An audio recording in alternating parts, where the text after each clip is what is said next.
bagaimana Allah Ta'ala menjamin rezeki. A'udzubillahi minasyaitonirrajim. Wa ma min dabbatin fil ardi illa 'ala Allahi rizquha. Semua yang melata di atas muka bumi Allah ini dijamin rezekinya. Semua yang melata, semua yang bergerak. Setelah diteliti oleh para ulama, dabbah artinya binatang. Selalu diterjemahkan dabbah, dabbatul ardi. Binatang yang berjalan di atas muka bumi ini dijamin Allah Ta'ala rezekinya. Kenapa disebutkan binatang? Kenapa tidak disebut wa ma min insanin, wa ma min nasin? Tidak ada manusia yang tidak dijamin rezekinya. Digunakan kata yang paling rendah, paling hina, paling kotor, binatang. Kalau binatang saja dijamin rezekinya, apalagi yang mulia. Karramna bani Adam ala katsirin minal khalqi wa faddalnahum tafdila. Di antara semua makhluk ini manusia yang paling mulia. Khalaqnal insana fi ahsani taqwim. Dari bentuk susunan fisiknya paling sempurna, dari bentuk keseimbangan antara akal dengan nafsunya juga sempurna. Ada yang satu ini nafsu aja, tak ada akal, binatang. Ada yang satu ini akal saja, tak ada nafsu, malaikat. Makanya kalau ada teman kita nafsu aja, tak ada akal, kita udah tahu dia sama geng mana. Maka paling sempurna bentuknya, keseimbangannya manusia. Tapi Allah tidak sebutkan manusialah yang kujamin rezekinya, tidak. Allah sebutkan yang paling hina. Kalau binatang yang kotor tidak berakal saja dijamin Allah rezekinya, apalagi manusia. Maka ada ungkapan pepatah orang Melayu, rezeki musang tidak akan dihabiskan harimau. Rezeki musang tak akan pindah ke mulut harimau. Secara fisik harimau lebih besar, secara fisik harimau lebih buas, lebih gagah, lebih tajam taringnya. Raja hutan, raja rimba. Musang biasa saja. Bahkan ada musang yang paling keren ya kopi luwak, karena itulah makanan dia. Tapi rezeki musang tidak akan mungkin dihabiskan harimau. Kalaulah gara-gara harimau musang itu tidak makan, maka sudah lamalah musang itu punah dan musnah, tidak ada lagi di permukaan bumi. Tapi sampai hari ini musang masih tetap ada dan harimau pun tetap ada. Begitu Allah Subhanahu wa taala mencari, menyediakan rezekinya. Binatang yang melata, melatanya tidak pula di atas tanah. Justru dia unik. Kalau binatang yang lain kakinya di atas tanah, kepalanya, dia justru terbalik. Justru kaki dia yang ke atas, dia yang ke bawah. Bukan Spiderman, cicak. Makanannya pun luar biasa. Yang dia makan tidak melata tapi yang terbang, nyamuk. Bisa juga dia makan. Jadi kalau ada orang dikasih Allah Ta'ala tangan, kaki, kudrat, iradat, kemauan, kehendak, dikasih Allah Ta'ala akal sehat, badan sehat, segar bugar, tapi cemas dengan rezekinya, dia mestinya malu dengan cicak. Kemudian bagaimana Allah Subhanahu wa taala membagi rezeki itu? Lau tawakkaltum 'ala Allah haqqa tawakkulih. Kalau kamu bertawakal kepada Allah sebenar-benar tawakal, la razaqakum kama ruziqat thair. Kamu diberi Allah rezeki sebagaimana seekor burung mendapatkan rezeki. Bagaimana seekor burung mendapatkan rezeki? Taghdu khimasan wa taruhu bitanan. Terbang keluar sarang pada waktu pagi dalam keadaan perut kosong dan pulang dalam keadaan perut kenyang. Sampai hari ini belum ada burung yang tidak mau terbang karena khawatir dapat rezeki atau tidak. Burung merpati terbang tinggi, tahu dia di mana letak sarangnya dan pulang dia dalam keadaan perut kenyang.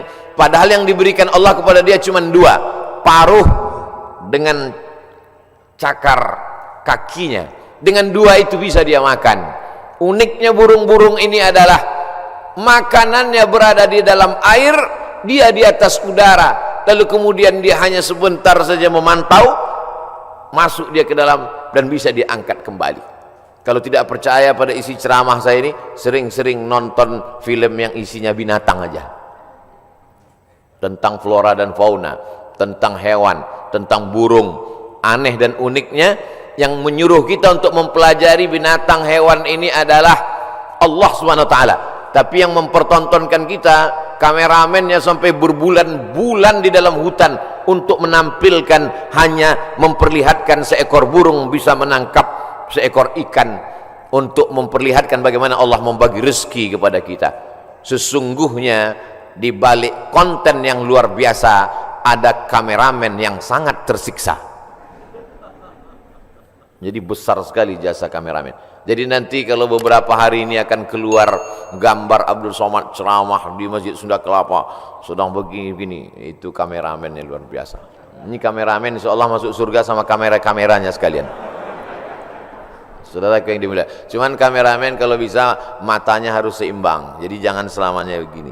Jadi sekali-sekali begini, sekali-sekali. Saya khawatir nanti setelah tua matanya begini.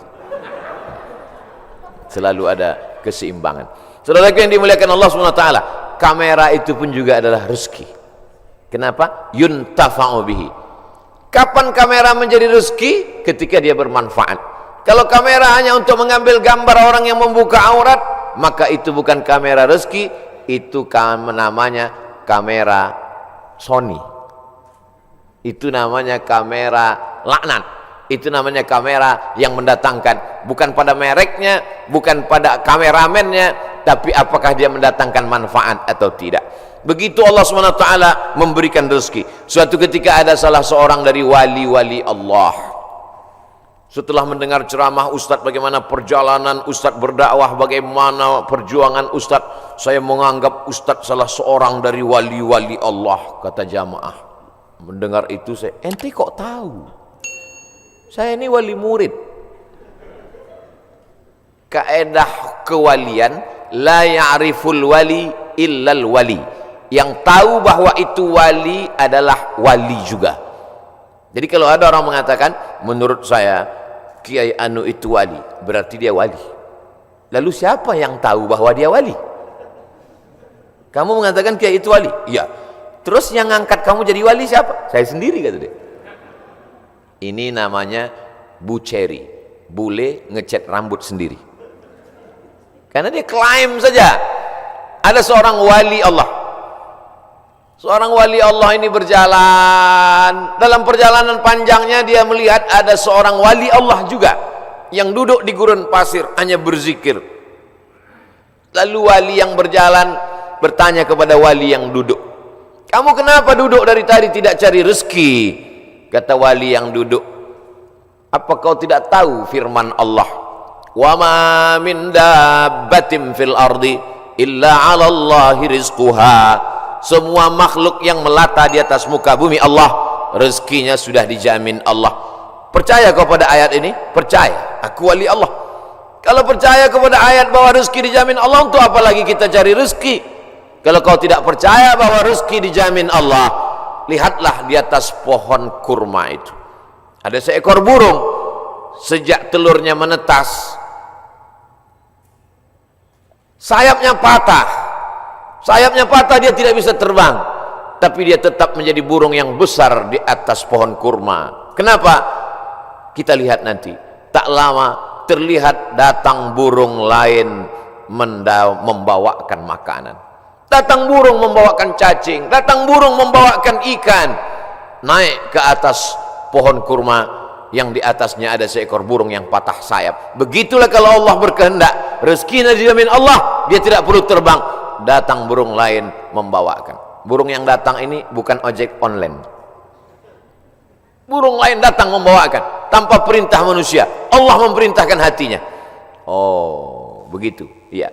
Lalu apa kata wali Allah yang berdiri kepada wali Allah yang duduk?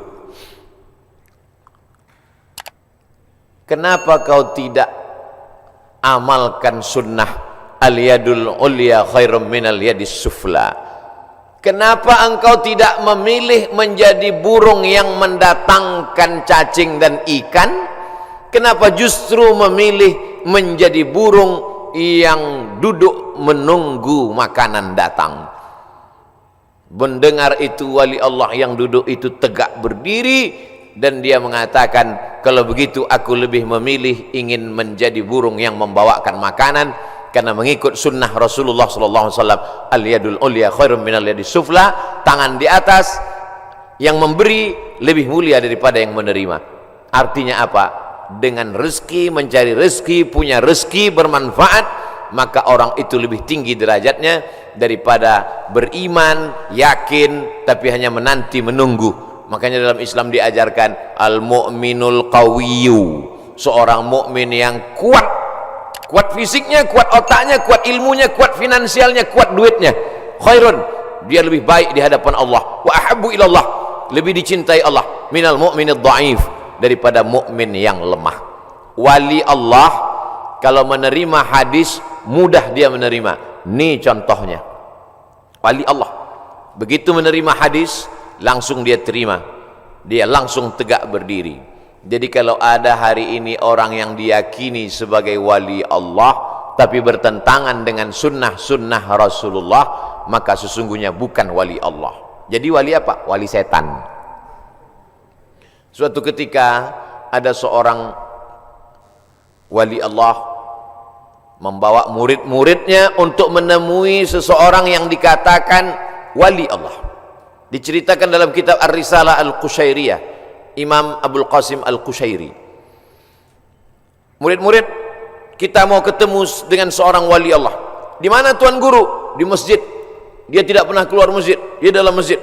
Ya, sampai di dalam masjid bertemu dengan wali Allah, bersalaman.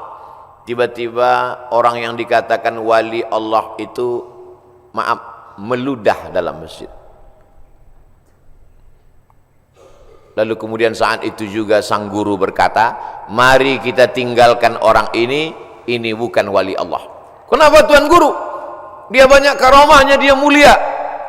Karena dia meludah dalam masjid.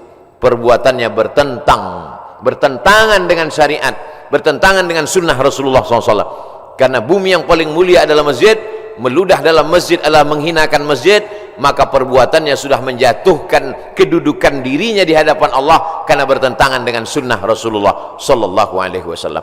Jadi mudah saja standar hidup ini, ikuti saja sesuai dengan ketentuan yang dibawa oleh syariat Nabi Muhammad sallallahu alaihi wasallam, termasuk dalam hal mencari rezeki ini.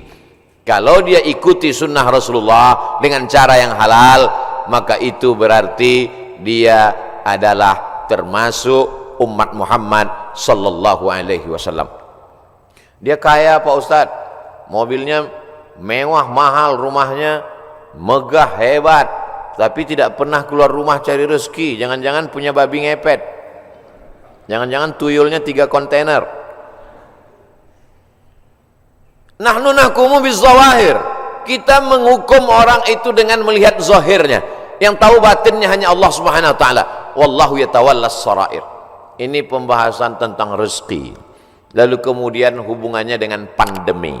Pandemi artinya wabah penyakit yang menyerang serentak pada satu masa di beberapa negeri. Itu arti pandemi menurut Kamus Besar Bahasa Indonesia. Jangan pandemi kata orang, pandemi juga kata kita. Pas ditanya orang apa itu pandemi, ya masih sejenis demi-demi juga lah. Bahasa Arabnya wabah. Maka doa ulama, Allahumma dafa'anal wabah, angkatlah wabah. Bahasa Arabnya wabah, sampai ke Indonesia ujungnya hamzah berubah jadi ha, wabah. Banyak sekali kata-kata serapan bahasa Arab begitu sampai ke kita berubah. Wabah jadi wabah. Zahir lawannya batin. Telapak tangan ini batin, ini zahir. Kenapa ini disebut batin? Karena tertutup. Kenapa ini disebut zahir? Karena terlihat. Oh kalau begitu ini bisa juga disebut batin tertutup Pak Ustaz? Enggak, karena yang bisa tertutup cuman ini. Siapa yang bisa menutup ke sini? Enggak bisa. Maka ini disebut batin. Zahiruha wa batinuha, zahir dan batin. Sampai ke Indonesia berubah. Mohon maaf, lahir dan batin. Tidak apa-apa, kita teruskan saja kekeliruan itu karena sudah menjadi umum. Ada nama kamus bahasa Arab khotok sya'i, khotok salah. syai' tapi populer. Ternyata kalau salah tapi populer, diteruskan saja kesalahan itu. Nah, kembali kepada pandemi, wabah. Wabah ini bukan sesuatu yang baru. Ada kota namanya Yathrib. Yathrib itu artinya kota yang banyak wabah penyakit.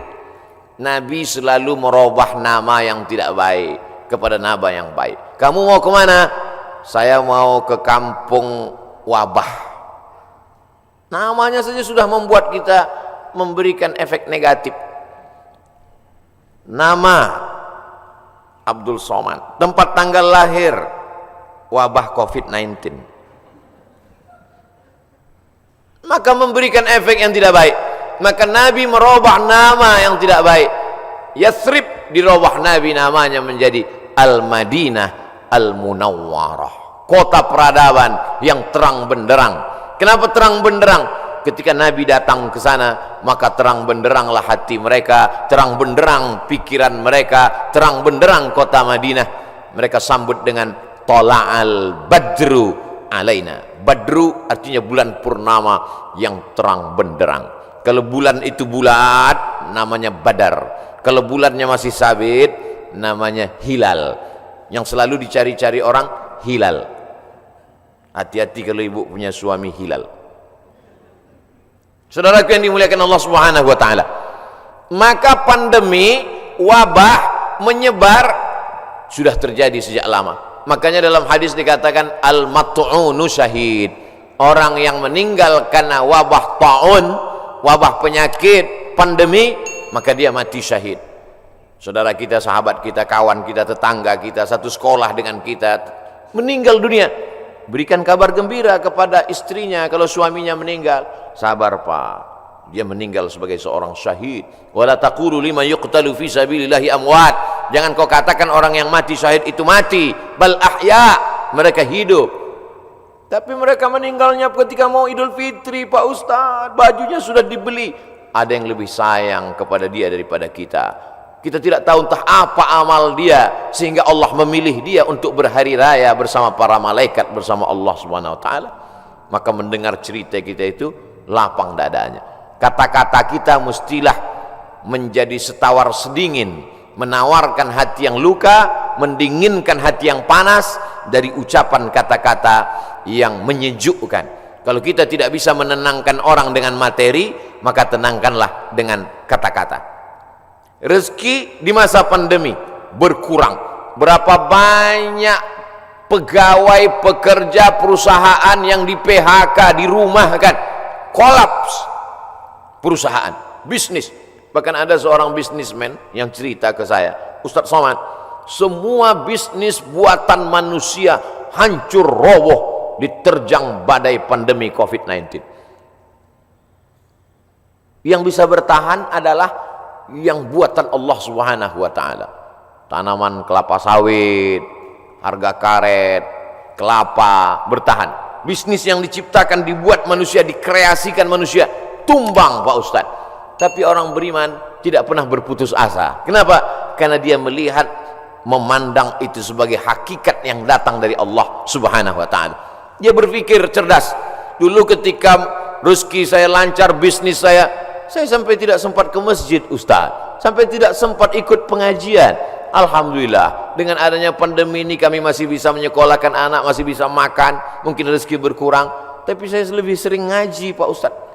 Oh, jadi kamu sering pengajian? Iya, tapi wajah kamu nggak pernah terlihat. Saya pakai masker Pak Ustaz. Kamu sering ikut kajian saya? Ikut Pak Ustaz, tapi saya nggak pernah ngelihat kamu. Saya jamaah online Pak Ustaz. Insya Allah yang ikut pengajian online, surganya tetap offline. Jadi jangan khawatir. Ini ada juga ustaz-ustaz yang menakut-nakuti jamaah, yang selama ini hanya online saja, surganya pun online. Untung jamaahnya kurang cerdas. Kalau jamaahnya cerdas, mana ada surga online? Surga online itu surga bid'ah. Saudara yang dimuliakan Allah Subhanahu wa taala, jadi ketika kita melihat sesuatu itu dengan perenungan, maka sesungguhnya ada hikmah yang luar biasa di balik apa yang diberikan Allah. Asa an takrahu syai'an, boleh jadi kau benci sesuatu, fa huwa khairul lakum, tapi di balik kebencian kamu itu ada manfaat, hikmah yang luar biasa. Asa an takrahu syai'an, boleh jadi kamu tidak suka pada sesuatu. Wa yaj'alallahu fihi khairan katsira, dijadikan Allah di balik itu semua ada kebaikan-kebaikan. Tapi kadang kita susah untuk berpikir cerdas, cermat, jernih di tengah hiruk pikuk suara orang banyak. Gimana kata kalau kita mau berpikir saat di tangan kita dua handphone, yang satu IG, yang satu Instagram? Gimana kita mau berpikir jernih di saat kita sedang di tengah orang yang pikirannya berkecamuk? Maka bangunlah di tengah malam, seperti jamaah yang dikatakan protokol tadi, yang datang jam 3 malam ke masjid. Kalau dia sampai ke masjid jam 3, tentu bangunnya jam 2. Yang sholat subuh jam 7.30, nggak tahu bangunnya jam berapa. Dia datang ke masjid, tentu dia bangun, habis itu dia mandi, terapi mandi segar, menyegarkan tubuhnya, menyegarkan pikirannya, bersih, gosok gigi, suci, menghadap Allah SWT, sholat sunat wudhu 2 rakaat, sholat sunat taubat, sholat sunat tahajud, sholat sunat hajat, sholat sunat witir, berzikir, menjelang azan berkumandang ke masjid. Jernih pikirannya melihat ini. Kalaulah orang rezekinya seret, rezekinya mampat, lalu kemudian dia alihkan konsentrasinya untuk melepaskan sejarah kerisauannya dengan narkoba, dengan khamar, dengan pergaulan bebas, sesungguhnya dia hanya sedang mengalihkan satu masalah, masalah kecil sedang dia alihkan kepada masalah yang besar. Gimana ibu? Bisnisnya sejak Covid ini makin turun atau makin? Alhamdulillah Pak Ustaz, alhamdulillah ada Covid. Alhamdulillah pula dia bilang ada Covid. Kenapa? Selama ini saya kalau mau buka usaha mesti sewa ruko, mesti sewa tempat. Hari ini saya bisa bisnis online Pak Ustaz. Saya cukup buat pasang iklan, masak di dapur sendiri, menggunakan jasa teman-teman yang bisa mengantar, akhirnya makan. Berapa banyak saudara-saudara kita yang hari ini bisnisnya tetap berjalan. Dengan cara apa? Dengan cara online. Cara menyampaikan makanannya saja yang online, makanannya tidak online. Bukan berarti makanan itu digambar lalu dikirim. Makanannya tetap diantarkan dan berjalan. Kenapa? Karena ketika kita duduk dengan tenang, maka akan ada ide-ide yang diberikan Allah Subhanahu wa taala. Yang menenangkan hati itu siapa? Allah. Huwallazi anzala sakinata. Allah taala yang menurunkan ketenangan fi qulubil mu'minin, ke dalam hati orang beriman. Tapi tidak semua bisa begini. Apotik, jual obat, minyak kayu putih, haba sauda, madu, justru di musim-musim ini peningkatannya luar biasa. Kenapa? Karena orang takut. Kalau orang takut, dia cemas, dia ngeri, dia suka minum herbal, lalu kemudian dia dengarkan hadis yang disampaikan Ustadz, habbatus sauda syifa'un min kulli da'. Habba sauda, jintan hitam, Arab, obat dari segala macam penyakit. Yang tidak bisa diobatinya hanya tua dan mati saja. Yang lain daripada itu bisa diobatinya. Alaikum bisyifa'aini, hendaklah kamu berobat dengan 2 penyembuh, al-asal, madu, wal Qur'an. Wa nunazzilu minal Qur'ani ma huwa syifa'. Kami turun Al-Qur'an itu sebagai obat, sebagai penyembuh, sebagai penawar. Maka diamalkan mereka ruqyah, habba sauda, herbal, madu, jintan, kostul hindi, maka luar biasa. Tapi saya tidak bisa berpindah dari bisnis ini ke sini Pak Ustaz. Loh, yang mengatakan engkau tidak bisa bisnis dari pakaian ke herbal itu siapa? Kita sendirilah yang mengkerangkeng pemikiran kita. Kita yang membuat aturan, kita yang membuat diri kita terjebak. Saya sudah usaha pakaian, maka saya tidak bisa berpindah ke usaha lain.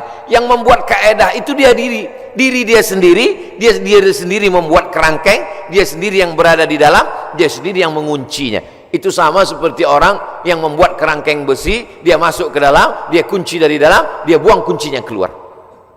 Dia mengkerangkeng dirinya.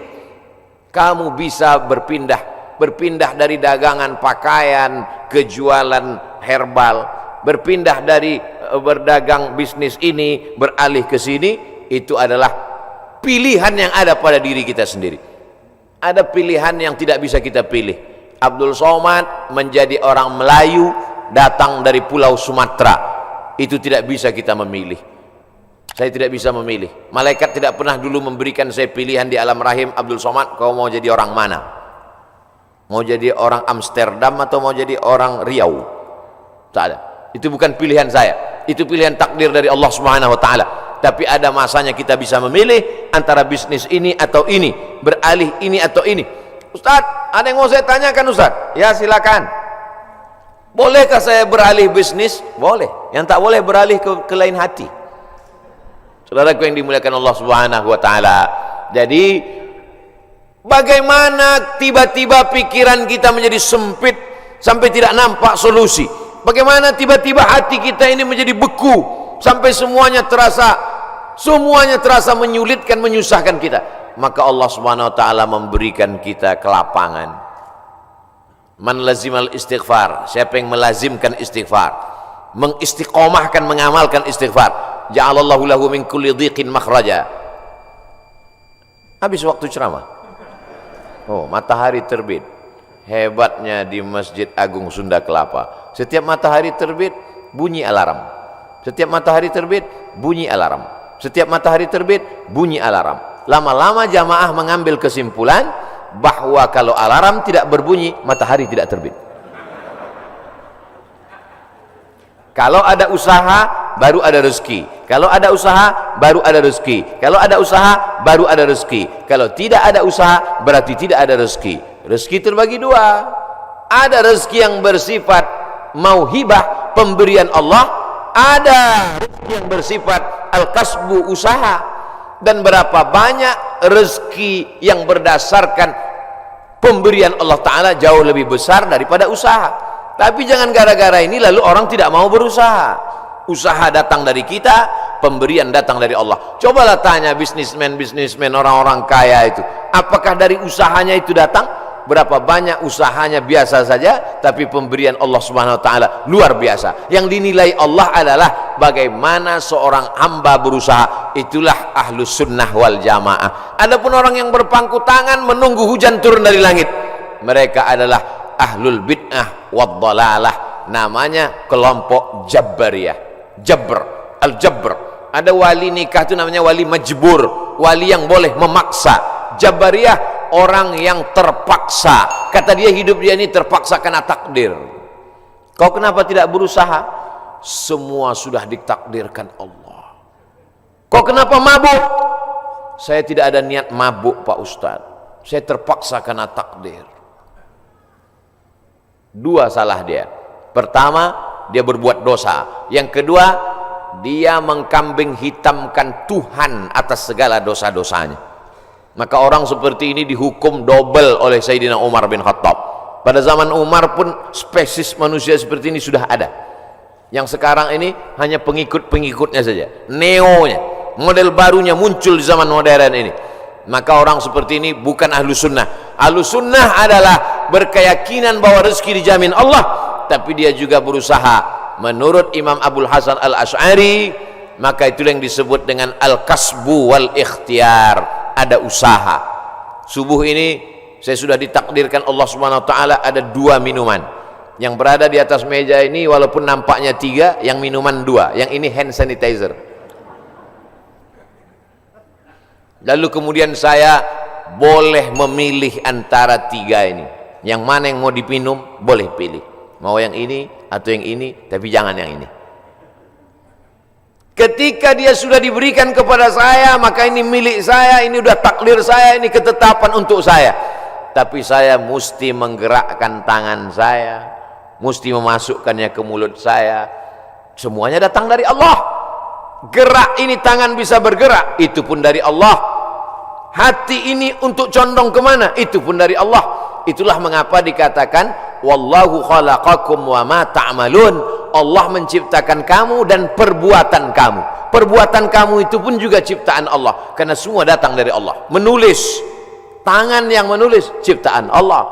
Pena, kertas, itu pun ciptaan Allah. Maka dikatakan bahwa kamu dan perbuatan kamu adalah ciptaan Allah. Tapi kita punya pilihan. Wa nafsin wa ma sawwaha, demi jiwa dan penciptaannya. Fa alhamaha fujuraha, ada jalan kiri, jalan fujur, jalan bengkok, jalan hitam. Wa taqwaha, jalan kanan, jalan baik, jalan putih. maka kita tinggal memilih. Ketika pilihan kita benar, kita dapat surga. Walladzina amanu wa 'amilus solihati ulaika ashabul jannah walladzina kafaru wa kadzdzabu bi ayatina ulaika ashabun nar. Jangan dengan penuh kesadaran sendiri menabungnya di bank konvensional haram, duitnya duit riba, dimakan dengan penuh kesadaran. Ketika ditanya, kau makan riba? Iya, tapi ini haram. Takdir, susah saya menolaknya, Ustaz. Tidak bisa begitu, karena kita punya pilihan untuk mengalihkan dia dari konvensional ke syariah. Kita punya pilihan untuk memilih antara yang haram dengan yang halal. Ketika pilihan itu tepat, disitulah balasan datang dari Allah Subhanahu wa ta'ala. Saudaraku yang dimuliakan Allah, ada orang yang sanggup memilih tapi dia tidak mau. Ada orang yang tidak tahu, ada yang pura-pura tidak tahu. Maka semua jenis manusia ini nanti akan mempertanggungjawabkannya di hadapan Allah Subhanahu wa ta'ala. Dengan mengaji kita menjadi tahu. Setelah tahu, ujiannya lebih berat. Selama ini kita tidak tahu, kadang-kadang ada enaknya juga tak tahu. Ada mahasiswa lama, ada mahasiswa baru. Mahasiswa lama dengan mahasiswa baru duduk di tempat yang sama, mau daftar ulang di awal tahun ajaran. Tiba-tiba turun seseorang lewat, mahasiswa lama lari pontang-panting, mahasiswa baru nyantai sambil duduk merokok, ngelihat cuek aja. Memangnya yang lewat itu siapa? Rektor. Kenapa mahasiswa lama lari pontang-panting? Dia kenal, dia tahu.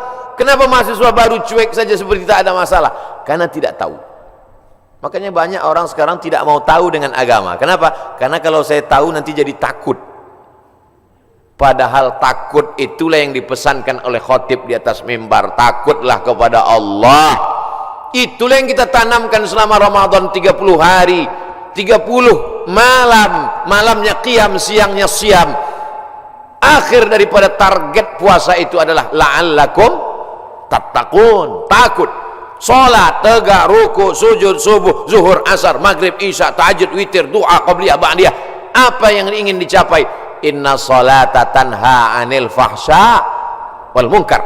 Kajian subuh, kajian kita ini, apa target visi misi dari kajian ini? Kajian ini supaya takut kepada Allah, jangan sampai makan haram. Jangan gara-gara pandemi ini lalu kita kemudian berubah keyakinan. Makanya pesan Nabi, qul amantu billah, berilah aku pesan ya Rasulullah. Kalau sudah aku terima pesan yang singkat padat ini, aku tidak akan bertanya lagi kepada siapapun. Katanya, amantu billah, katakan aku beriman kepada Allah. Tsumma istaqim, istiqamah. Istiqamah. Sebelum pandemi istiqamah, berusaha dengan rezeki yang halal. Setelah pandemi pun juga istiqamah. Mudah-mudahan kajian ini membuat kita tetap istiqamah, tetap kuat iman dan Islam. Kita sampaikan kepada sahabat jamaah semuanya bagaimana menghadapi pandemi tetap dengan rezeki yang halal.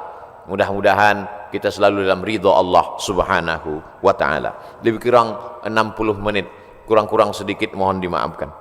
Saudaraku yang dimuliakan Allah Subhanahu wa ta'ala, itu yang dapat saya sampaikan pada subuh kali ini. Aku qauli hadza astaghfirullah li wa lakum.